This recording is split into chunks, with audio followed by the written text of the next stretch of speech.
लोकत्रिशूल news, विदर्भाचा बुलंद आवाज। महाराष्ट्र हादरला, 13 वर्ष दिव्यांग मुलीवर 55 वर्ष पुरुषाकडून अत्याचार, हादरवून टाकणारी घटना।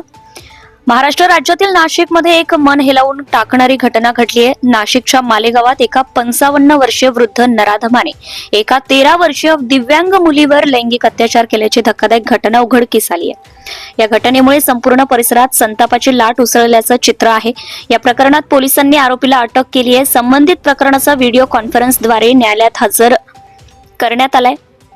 या प्रकरणात आरोपीला 2 दिवसांचा तुरुंगवास ठोठावण्यात आला असून आरोपीचं नाव विजय खैरनार असल्याची माहिती समोर आली आहे। घडलेल्या घटनेनुसार आरोपी दीपक धनराज झाचेड यांनी मुलीला एका स्कूटरवर बसवले आणि एका निर्जन स्थळी नेले।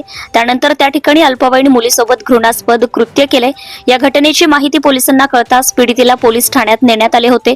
या प्रकरणात पोलिसांनी आरोपी विरुद्ध पोक्सो अंतर्गत गुन्हा दाखल केलाय आणि इतर काही गुन्हे दाखल करण्यात आले आहे। असं आहे की जागा वाटप संदर्भात अंतिम and press the bell icon. काल Never miss an update.